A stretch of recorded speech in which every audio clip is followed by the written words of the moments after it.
अवधूत चिंतन श्री गुरुदेव दत्त. सर्व साधक बंधू भगिनींनो, आपण पुण्याचे वामनदास प्रकाशनची परमपूज्य दादा, परमपूज्य ताई व परमपूज्य मामांची एक पुस्तक एक आपण वाचत आहोत. सध्या आपण परमपूज्य शिरीष दादा लिखित साधना जिज्ञासा हे सर्व साधकांना अत्यंत उपयोगी पडणारे पुस्तक वाचत आहोत. आजचा प्रश्न आहे, नित्योपासनेच्या कर्पूर आरतीमधील सहस्त्र सिंहासनीचा अर्थ कृपया सांगावा. उत्तर: त्या आरतीत कवी असे म्हणतात की सहस्त्र सिंहासनी बैसले जानकीपती, बैसले अयोध्या नृपती. आपल्या शरीरालाच अयोध्या असे म्हणतात आणि अयोध्येचे नृपती प्रभू श्रीरामचंद्र यांचे स्थान, परमात्म्याचे स्थान सहस्त्रदल कमलात सहस्त्र सिंहासनी आहे असे सांगतात. ते जानकीपती आहेत. या प्रभू श्रीरामचंद्रांना जिच्यामुळे जाणले जाते ती जानकी म्हणजे भगवती शक्ती जी आहे, तिचे ते पती आहे. ती जीवाला आपल्याकडे पतीकडे घेऊन जाते आणि त्यांचा बोध करून घेते. या कर्पूर आरतीला कर्पूर म्हणजे जीव आहे. त्याच्या जीवन तत्वाच्या वासना उडून गेल्या की कापुराची वाती उजळलेली ज्योती ठाईच समाप्ती झाली तैसी. असा तो जीव ठाईच्या ठाईच आत्मस्वरूपात विसरतो. तो कर्पूर ज्यामुळे पेटतो तिला श्री गुरुकृपा असे म्हणतात. सद्गुरु कृपेने कापुराची ज्योती लागते आणि तिने प्रभू श्रीरामचंद्रांना ओवाळले जाते. ते सहस्त्र सिंहासनी असतात आणि ही आत्मज्योती त्यांच्या ज्योतीत विलीन होऊन जाते. असा त्या आरतीचा यौगिक अर्थ आहे. प्रश्न: काल श्री संत तुकाराम महाराजांच्या चरित्रातील दिव्यत्वाची प्रचिती आपल्या प्रवचनावरून आली, पण प्रश्न असा आहे की ते सदैव वैकुंठाला गेले आणि हा देह तर मांसपिंडाचा बनलेला असतो, तर तुकाराम महाराज सदैव कसे गेले? उत्तर: श्री महाराजांचे वैकुंठ गमनाचे अभंग त्यांच्या समग्र गाथेतून वाचले तर ही शंका येणार नाही. श्री महाराज म्हणतात की लिंगाडाचे मूळ होती पंचभूते, त्यांचे आपापुरते विभागिले आणि बोळविला देह आपुलेचे हाते, होता अशी भूते ब्रह्माग्निसी.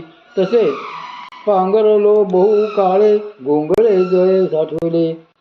श्री भगवंतांनी आधी जरी त्यांना सदैव विमानात घेतले तरी पृथ्वीची कक्षा ओलांडण्याच्या आतच त्यांनी श्री महाराजांना सांगितले की हा देह तेथे चालणार नाही, हा देह येथेच टाकायला पाहिजे, दिव्य देह धारण करायला पाहिजे.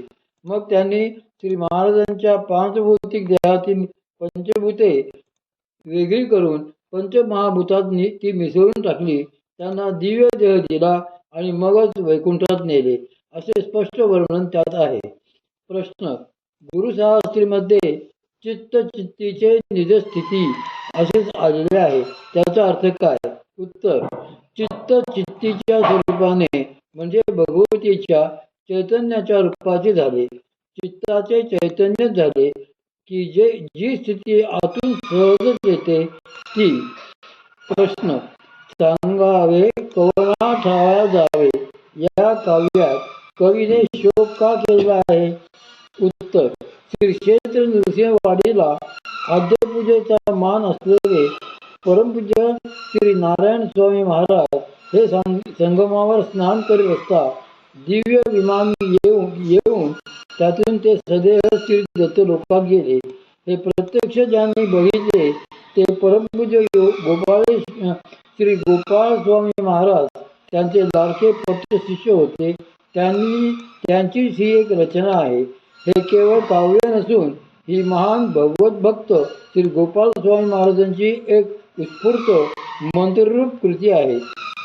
या ठिकाणी ते गुरुदेहाबद्दल शोक करीत नाहीत, तर देहाच्या रूपाने जे तत्व माझ्यावर अखंड माया करीत होते ते हरपल्यावर आता मला तसे सांभाळणारे कोण आहे, याच भावनेने श्री गोपाळ स्वामी महाराज अत्यंत व्याकुळ झालेले आहेत. त्या व्याकुळ अवस्थेत त्यांची अगदी वेड्यासारखी स्थिती झालेली आहे. त्या काळी नृसिंहवाडी औरवाड वगैरे जंगलेच होती. तेथे आजच्यासारखी दाट वस्ती नव्हती. गोपाळ स्वामी त्या औरवाडच्या वाडीच्या जंगलापासून कुरुंदवाडच्या जंगलापर्यंत सद्गुरु विरहाने वेड्यासारखे फिरत राहिले. फिरता फिरता सद्गुरूंच्या नावाने सतत चाहो फोडत राहिले. आता ते मला कुठे भेटतील, कसे भेटतील, याच विचारांनी त्यांचे हृदय विदीर्ण होते. अन्न नाही, पाणी नाही, अशा स्थितीत फिरता फिरता 3 दिवस गेले. त्यानंतर उपाशीच उन्हातान्हात फिरत असल्यामुळे त्यांना भोवळ येऊन ते खाली रानातच आड रस्त्यात पडले. अशा वेळी कोणीतरी त्यांच्या तोंडावर पाणी मारून त्यांना भानावर आणले. तेव्हा त्यांनी बघितले की त्यांच्या समोर साक्षात भगवान श्रीपाद श्री वल्लभ महाराजच करुणापूर्वक प्रगट झालेले होते. त्यांनी श्री गोपाळस्वामी महाराजांना तीर्थ दिले, विभूती लावली आणि त्यांना स्वतःच अत्यंत प्रेमाने समजावून सांगितले की अरे, तुझे सद्गुरू नारायण स्वामी महाराज प्रत्यक्ष भगवान श्री दत्तात्रेयांचेच अवतार होते. आता जरी ते परत त्या मूळ रूपात मिसळून गेलेले असले तरी ते वाडीला पादुकांच्या रूपानेही आहेतच.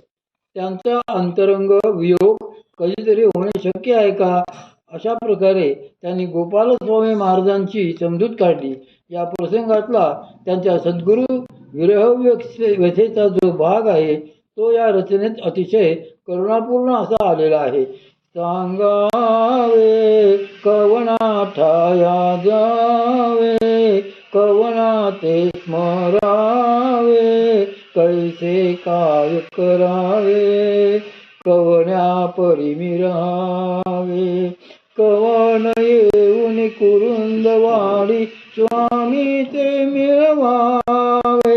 सांगावे या राणी माझी करुणावाणी, काया कसतील प्राणी, ऐकून घेशील कानी, देशील सौख्य निदानी. संकटी होऊन मूर्छित असता पाजील कवन पाणी, त्यावेळा सत्पुरुषांचा मेळा, पाहतसे निज डोळा, लाविसी भस्म कपाळा, सांडीबय तू बाळा. श्रीपाद श्री वल्लभ म्हणती अभय तुझ गोपाळा. सांगावे. त्यांनी हे शब्द आपल्या सद्गुरूंच्या वियोगात उच्चारलेले आहे.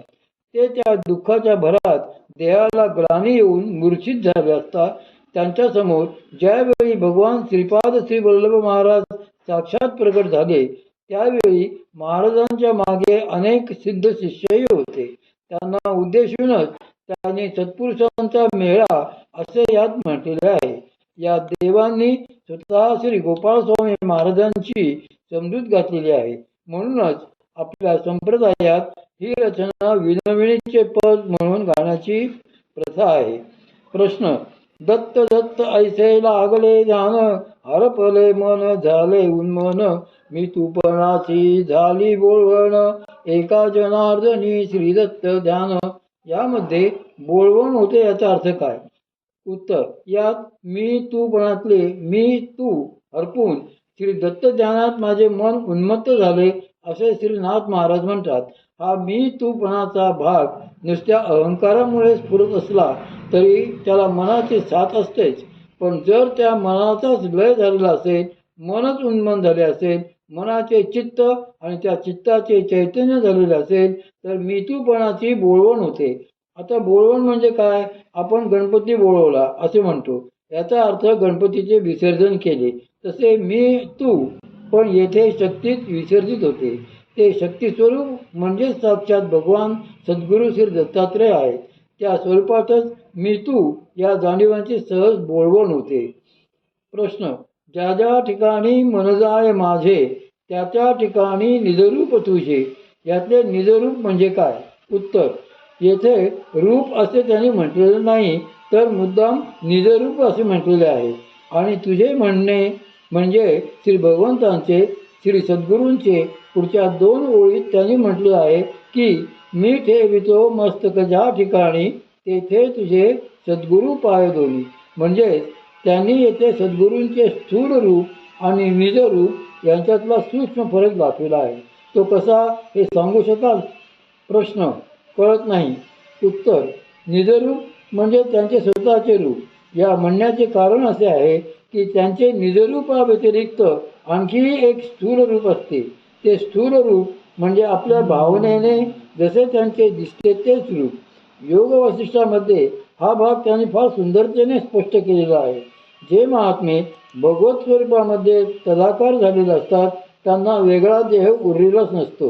त्यांना देहाचे अस्तित्व, आकार इत्यादी उरलेले नसतात.